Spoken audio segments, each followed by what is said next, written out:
What is up, guys? Gordon here from Aquarium Talk TV, and this video is an update on my 125-gallon Piranha tank with some community fish. So last week I promised I would update everybody on the piranhas, show everybody how things are going. I have some biofilm, some bacterial fungus on my driftwood. I've added a few more fish into the tank, and unfortunately a couple of the fish in there, specifically the zebra danios, have met their demise. With 10 piranhas being in there, it's bound to happen. But I also told you that I have some news in some other tanks that I've set up, and I just wanted to show you a little bit of what's going on with those currently. So without further ado, let's show you the piranha tank. So here they are.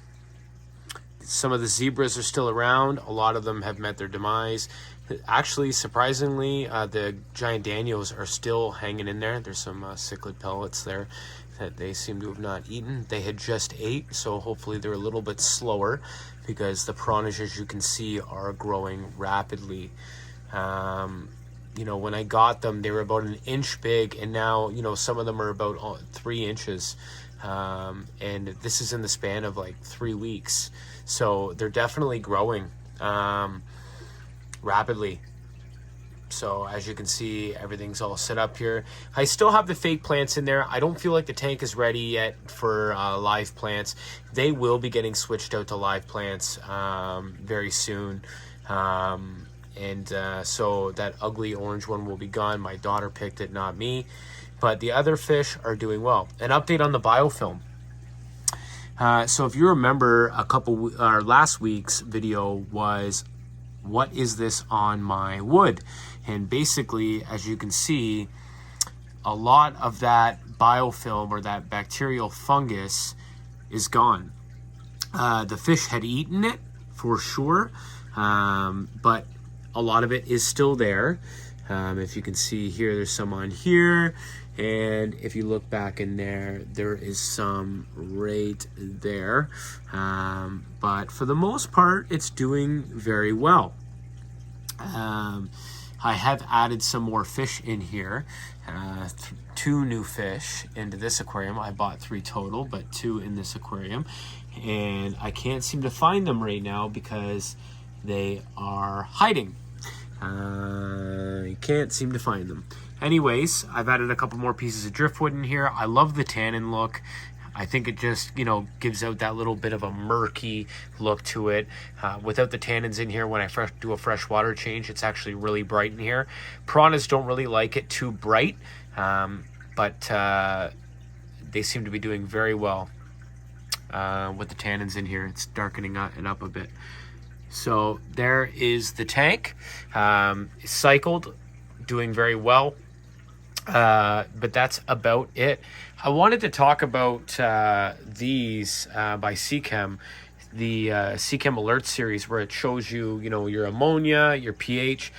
I find it, I got mixed feelings about it, because I do have a pH gun, and it's reading 7.1, and this is telling me I'm about 6.8, and it actually is about 7.1, and I've done another couple tests with some strips, and I'm hearing 7.1. But anyways, I'll talk about that in another video. I'd like to really talk about those alert systems, and how I think they work. I've been using them for a few weeks now. So there is the update on the tank. It is doing very well. The piranhas are eating a mix of bloodworm, brine shrimp. I gave them some tilapia. What else did I give them? Cichlid pellets, of course, floating cichlid pellets. I find the cichlid pellets are really good for piranhas, because piranhas are naturally messy eaters, and they really don't care. And I find when the food just drops and sinks to the bottom, the piranhas won't get all of it. Whereas the floating pellets, they'll sit there, they'll float around, and the danios will get them, or the piranhas will get them. So they've done really well. But they just had a bunch of brine shrimp and some bloodworms, so they are actually not that active right now. They're just kind of hanging out. But just this goes to show you they haven't bothered the giant Danios yet. I don't know if it's just because of the size difference, and I think that they are comparable in size. How long will that last? I don't know, but I don't plan on actually getting rid of these Danios now. I plan on them either being supper for the piranhas or at the end of the day being tank mates. And I know eventually they will probably meet their demise. There was some fin nipping. One thing that I did figure out was I think my temperature was a little too high on the piranha tank. I had found out that piranhas should be around 78 degrees and no more. The reason for that was fin nipping, especially with the younger piranhas and juveniles. The big thing is they were doing a lot of fin nipping. I'd say in the first week they were all looking very banged up. And what I had realized was that the temperature was a little high. So what I did is I lowered it from 82 degrees to 78, and the fin nipping stopped. As a matter of fact, one of the little guys down here at the bottom, he had a chunk missing out of his belly, and it seems to be healing up very well now. I haven't lost one fish out of this tank throughout the entire cycle. I did do a fish in cycle to get it boosted. Without the piranhas, I used the Danios and the zebras and platies. A few of the platies in my, like in a previous video, met their demise, and but the other ones seem to be doing well. The zebras, they're getting slowly picked off here and there, but for the most part, they seem to be doing very well. Actually, if you can see right there, there are some bristle-nose plecos. Those are the guys that I added in. If you couldn't tell by the driftwood being added, I think driftwood's essential to plecos. You need to have driftwood in your tank. They eat it. It's great for them. Gives them a lot of vitamins and what they need to survive. So I definitely added some more driftwood in there. And honestly, I love the tannin look, that murky, cloudy water. I just think it looks really nice with the lighting hitting down on it. Again, these lights are cheap. I do want to get rid of these lights, but once I get some live plants in here, I will be switching out the lights. But I got two bristle nose in here. One's on the filter over there, and the other one is out here around. The piranhas actually, the one pleco has been around all of the piranhas. The whole school seems to hover around this side of the tank. They never seem to be on this side of the tank. I don't know why. I've checked the temperature over here, the temperature over here. There's no difference. I imagine it's because of the hide down here and there's just more cover, but everyone seems to be doing very well. So guys, that is it for now. I just wanted to give you an update on the tank, the setup, how things have been going. I've done a few water changes. Honestly, I've been doing my water changes once every 2 weeks. I haven't really had much of a problem. I did have an ammonia spike when I started cycling this tank, which naturally that was going to happen. I'm a little crazy when it comes to water testing. I'm constantly testing my water once, if not twice a day, especially when I was cycling the tank. Now I'm checking it about once every other day. I know that's a little overboard. I need to get over that, but you know, I don't want to take any chances with my fish. I want to make sure that they're thriving, and the goal here is to maintain just consistency within the tank. I'd like to see the same temperature throughout all my tanks, and I'd like to see the just consistency.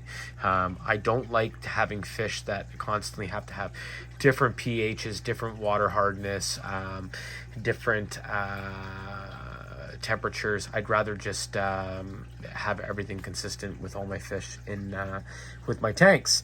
So that is it for the piranha tank. Now I'd like to show you a little bit of a surprise, something that I thought I'd do just because of the fact that I did not want the piranhas to be eaten, and I'll show you that now. So if you remember from my first video, I had all of these platies and about 5 or 6 cherry barbs in cycling the tank, and when I added the piranhas, I tried getting the fish out, but they were just too damn quick. It's a big tank trying to get these little fish out of, and I really just wanted to get them out. I finally got the majority of the platies out. 2 of them were eaten by the piranhas. A couple cherry barbs definitely met their demise because there's only 3 in here. It looks like a male and 2 females. The male cherry barbs have a darker red shade, whereas the females are pretty... they got that one big strand line going down. So there's the 2 females there. The male's back out there somewhere. Oh, the male's right over here. So there's your male cherry barb. He's coming over now. I love these guys. I think they're awesome. I just think that they're filled with so much personality, but you can really see the red coming out of this male. So he's definitely going to be a male. Platies. I actually have a couple males and a bunch of females in here, so the ratio is pretty good. I didn't think about breeding platies, but what I did think about was the fact that these are live-bearing fish, and I'm going to eventually have babies. Something that I didn't really want. I didn't want to do this. The platies were honestly just there to get the tank cycled. They're a hardy fish, and they unfortunately have stuck with me. This is just a little 10-gallon quarantine tank that I actually put the piranhas in. They lived in for about a week and a half before I ended up throwing them in their 125 gallon.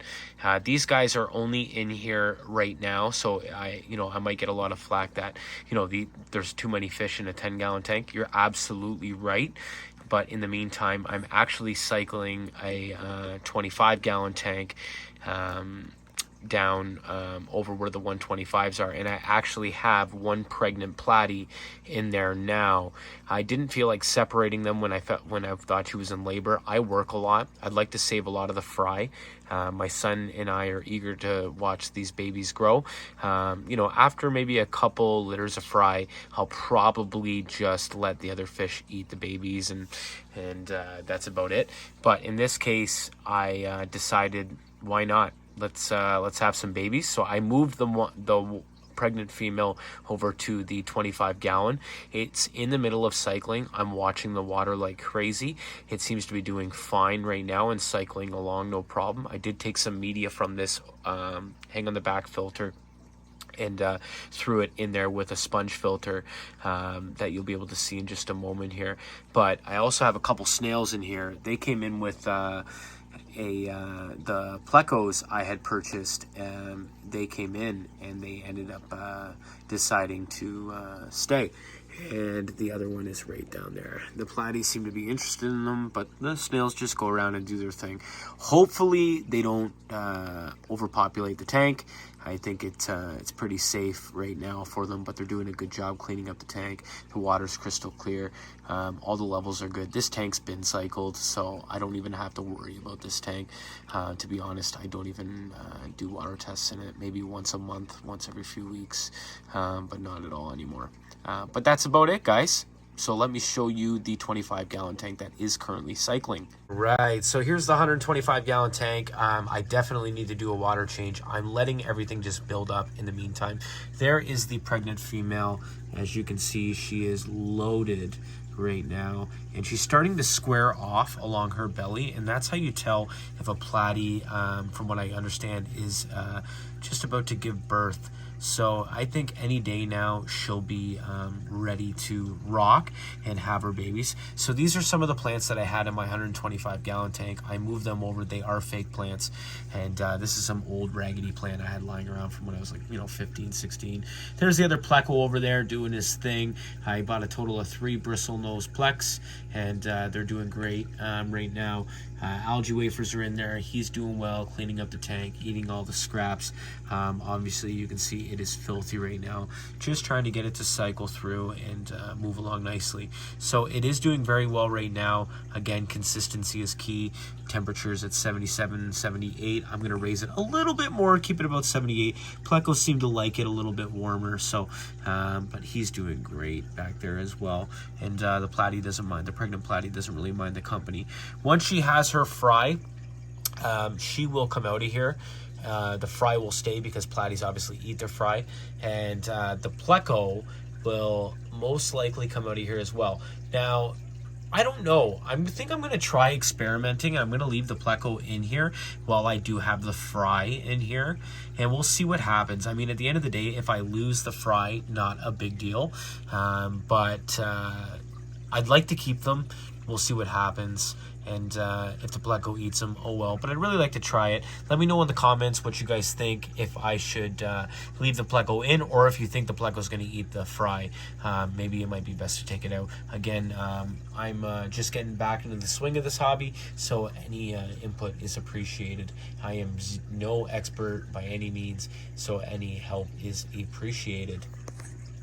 All right, guys, so you've seen the updates on the tanks. You've seen a couple of the surprises. So I do have a 25-gallon tank being cycled right now, which I have a pregnant sunset pleco, platy in right now, and a bristlenose pleco in. And you also saw the 10-gallon quarantine tank that is filled with the cherry barbs and the other platies.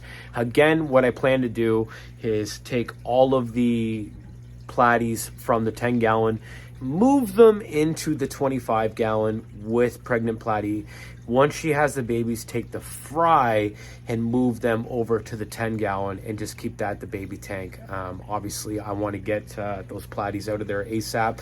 I think they're, a pretty basic beginner fish, but honestly, I like them. I think they got a lot of personality. They definitely aren't shy. These piranhas, they don't like it if I move too quick or whatever. They seem to get very nervous, whereas the platies, they seem to do their own thing, and they seem to have a lot of fun with it, me being around. They don't mind me at all. The zebra Daniels and the giant Daniels don't mind me at all either. It's just more or less the piranhas. So if you can see, move your hand, it makes them very nervous. So piranhas, naturally, they are skittish fish, but they are doing pretty well so far, considering I'm always in there. There's a platy right there. He is just sucking on the glass, having a time. But other than that, guys, so that is it for the update. This is this week's update. Be sure to like, subscribe, and comment on the video below. Let me know how I'm doing. Any advice is good advice, whether it's you want to criticize me or you just want to give me some solid advice. It's greatly appreciated. Without support, like with you guys watching, I wouldn't want to do these videos. And I thought that it'd be great for us new aquarists, or just getting back into the swing of things. Aquarists would benefit from some basic videos, nothing too elaborate. And yeah, so there's the update on the piranha tank, and the update on the 25-gallon tank and the 10-gallon tank as well. Thanks, guys.